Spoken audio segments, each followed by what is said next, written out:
a Netflix original film. The Wi-Fi isn't working. In the event of a global communications breakdown, do the following. Stay inside. What just happened here is happening everywhere. Avoid strangers. We've all been deserted. I don't trust them. And most importantly, do not panic. Julia Roberts. What happens next? Mahershala Ali. I knew something was coming. Leave the World Behind. Rated R. In select theaters now and on Netflix December 8th.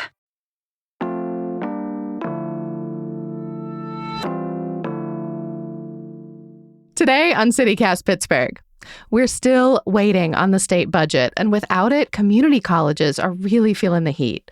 Childcare facilities got a small win. We learned something new about a regional social service provider, and a teeny tiny update about everyone's least favorite, now former, football coach. It's Friday, December 1st. I'm Megan Harris, and here's what Pittsburgh is talking about.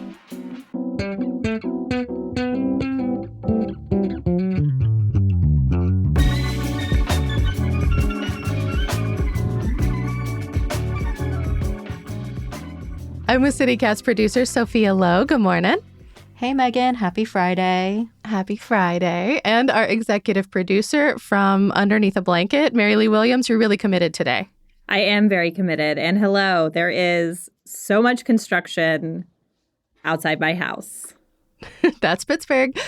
Before we start, I just wanted to know from each of you, how does it feel to jump back into the news cycle after a long Thanksgiving break? Honestly, so glad it's Friday. I feel like the hardest thing about any short week is just dealing with a 5-day week after. Absolutely. Yeah, I mean, it's really intense because my family's Thanksgiving is very intense. And so you have so many people. How many bottles of champagne did y'all go through this time? A lot. We went through a lot. We had a lot of people this year. We had I think the count for Thanksgiving dinner was 38 plus children. And oh, wow. I think we had 20-something bottles of champagne. We drink a lot of champagne. I think single-handedly, there's a bump in Corbel just from us. I appreciate the brand allegiance on top of everything, too. Quite honestly, though, when you said a lot of champagne, I was expecting a bigger number. Over the course of a day, just a glass here or there. It adds up, but it's not a handle of vodka or something. Sophia's got day drinking on the mind. It's not like a ungodly amount of champagne, I suppose you could say. But I mean, we start drinking at 1 most days and just pop bottles until late in the evening. But aside from popping bottles, it did feel good to come back to the news cycle just because, habit is useful. So, and there's obviously plenty of news. Yeah, we've been talking about this state budget process for months. It was supposed to be done by July 1st, but not passing the state budget is really starting to hurt different sectors of our state.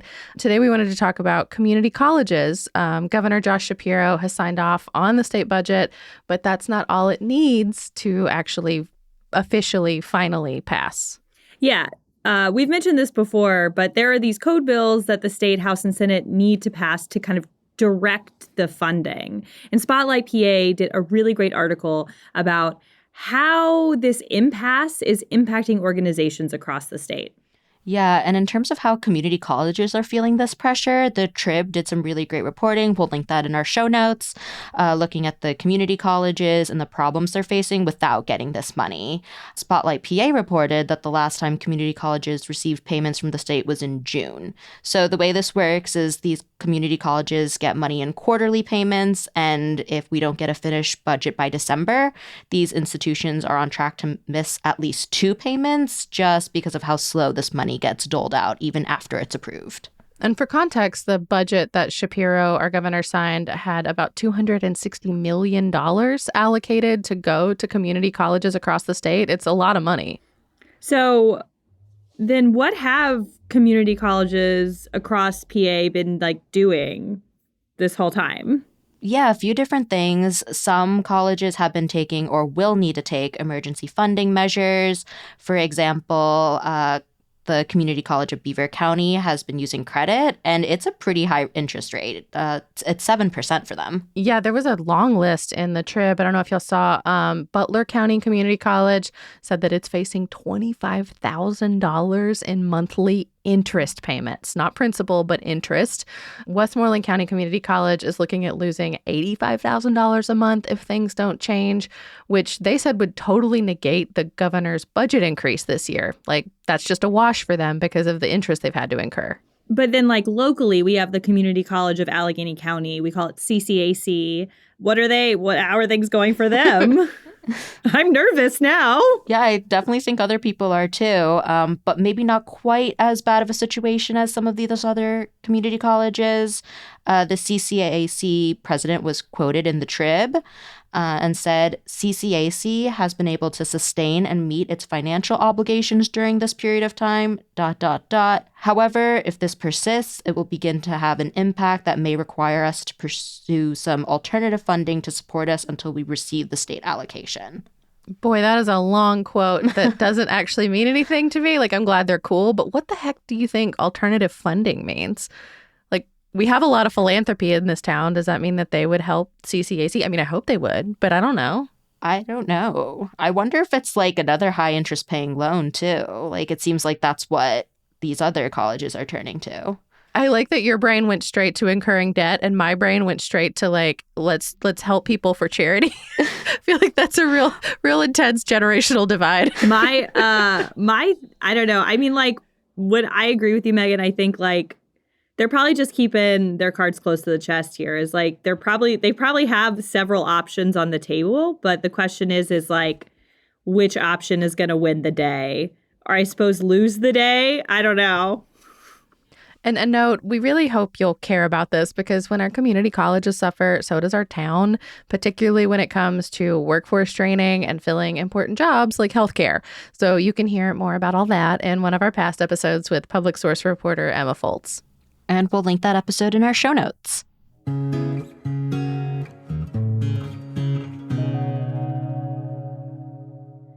Well, so along with the continued impasse of the budget, there was some zoning news here. And zoning is something we've been talking a lot about on CityCast because the community's been talking a lot about it. But this one's a little bit different with zoning. So earlier this week, the Pittsburgh Planning Commission, they voted unanimously for proposed changes to Pittsburgh zoning code that would make it easier to open childcare facilities. Please, I really, really want that to happen.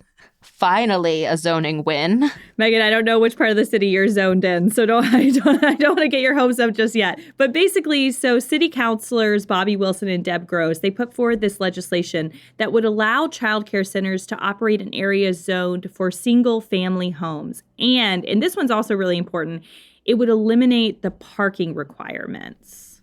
Wait, what were the parking requirements? I know there are some. I just forget like how much it is. So I like super knew that one of you guys was going to ask me this question. And I was like, at first I was like, don't ask me. And then I like actually dug up a memo from 2018 about this. Nice. Yes, but it is a memo from 2018. So I do want to throw a little caveat in that. But basically it says, quote, off-street parking is required to be provided on site for childcare uses at the rate of 1 parking space per 800 square feet of floor area for the use. So it just depends on how big the childcare facility is. And I wonder if that means like can those parking spaces be for employees or do they have to be for the public? I bet it's public. I don't know. I don't think it doesn't. I couldn't find anything specifically spelling out who the parking has to be for. I just found this saying like how much it has to be. But yeah, I think it's kind of like, if you have a bigger facility, you need more parking. If you have a smaller facility, you know, you might only need 1 space. Right. But in terms of smaller facilities, I've seen childcare facilities in places that I think are like single family home type of deal. Yeah. So currently, if a facility wants to open somewhere that's like zoned for single family residences, they have to get a special exemption from the Zoning Board of Adjustment. So basically more zoning board problems. I know. Exemptions. We love those. I know. We're just so many exemptions. So in this case, these are like home businesses, a house that is also a childcare facility. You can tell I am less familiar with this than Megan. I don't have kids, so lots more questions from me. Well, so like, not necessarily all of them are like this. Obviously, you've probably seen childcare facilities across the city if you've been driving around that look more like school buildings or look more like office buildings. But there are some that are in these places that look like houses. And so the idea kind of behind this legislation is that there should be available childcare facilities in the places where the children are. Like, these smaller home-based facilities provide a really flexible option for communities. And these facilities, part of this change was that these would be for facilities that care for up to 6 children. So they are like smaller places. And the state mandates specific ratios for childcare centers, too. If you're not familiar, like for 6 young kids, you'd probably need 2 workers. It depends on their age. I feel like I should have known that because when I first moved to Pittsburgh, I actually worked for a literacy nonprofit that went to childcare facilities and we did story times in them. So I have seen a lot of childcare facilities across the city. But this is all separate from a babysitter. Like, childcare facilities have a different, like, legal meaning. They're subject to regulation. Your neighbor can still watch your kid. Like, that's different. That's fine.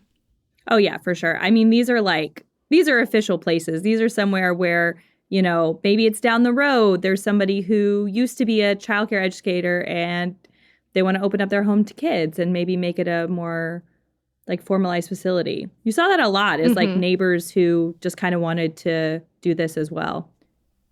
And then parking requirements are still a big thing for city developments at large. I know that's like been a constant conversation. It's a constant conversation in Pittsburgh. Parking, people are always talking about it. The parking requirement elimination could also be a really big deal for these facilities because, you know, parking on street can be hard. And if it's like a parking space or 2 that's keeping a childcare facility from being opened in a neighborhood, like, obviously that's something people probably want to address. I mean, Sophia, I guess you don't drive very much, but you've seen parking. I have seen parking, but yeah, not a lot of driving, not a lot of childcare for me. But now that this change has been proposed for the zoning code, what happens now? Yeah, so basically it's going to go back to city council now and they'll vote on it. Fingers crossed.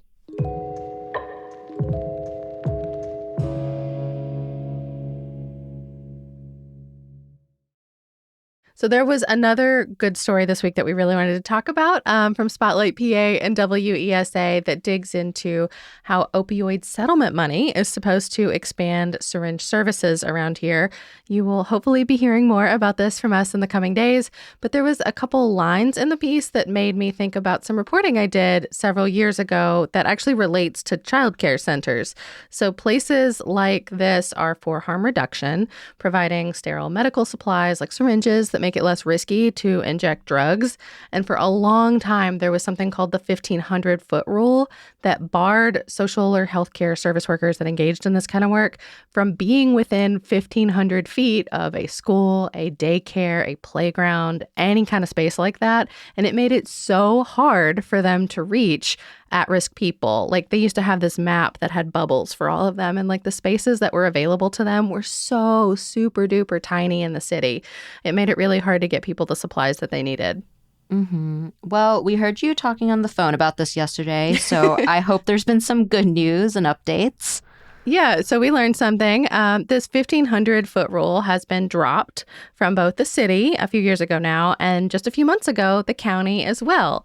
I was talking to Aaron Arnold, the executive director of Prevention Point Pittsburgh. They're the primary service provider in this area, about all of that. He said that since 2019, like kind of the period from 2019 to 2021, both the number of people who come to their sites, they have 5 now, and the number of supplies that they distribute have tripled. Oh, wow. It's kind of intense just how much need there is in the area. So what kind of like stuff do these places offer? They have a ton of supplies these days. The list has grown a lot since the last time I was on their website, including, importantly, I think, fentanyl test strips and naloxone or Narcan. They have injectables and the nasal spray, and they provide those at all of their sites. Like I said, we'll link it in the show notes, and you can check out kind of what they do.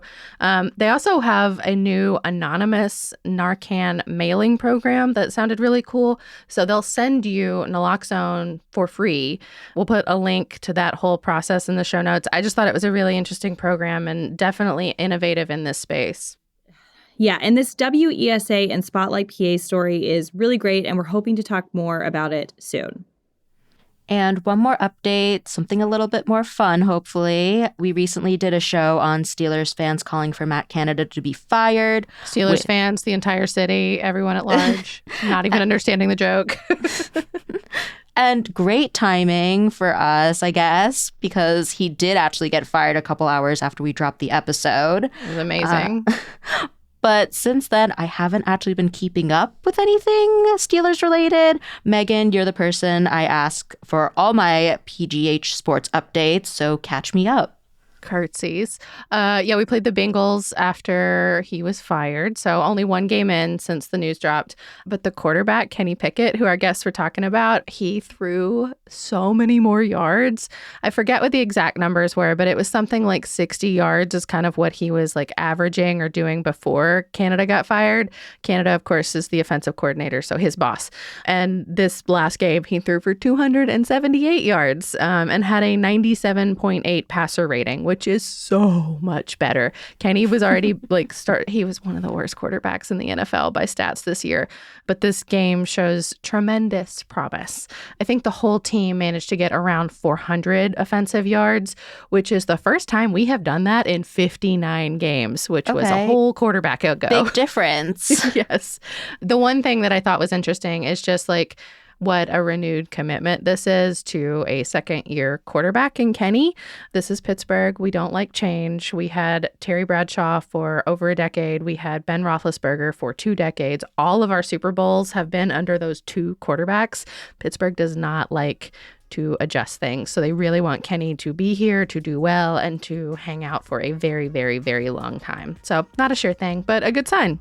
Yeah, and I guess we'll see because the Steelers play Arizona at home on Sunday at 1 p.m. And Arizona's terrible, so it should be good. We always like to watch a winner, so I guess we'll find out what happens. That's all for today here on CityCast Pittsburgh. Reminder, you can find all of our shows, old and new, on our website. That's pittsburgh.citycast.fm. Our music is by Benji. Mary Lee Williams is our executive producer. Sophia Lowe, A.K.L. Moomin, and Elizabeth Kama produced the show. Natalia Aldana and Francesca DeBecco wrote the newsletter. And I'm your host, Megan Harris. We'll be back on Monday with more news from around the city. Have a great weekend, everyone.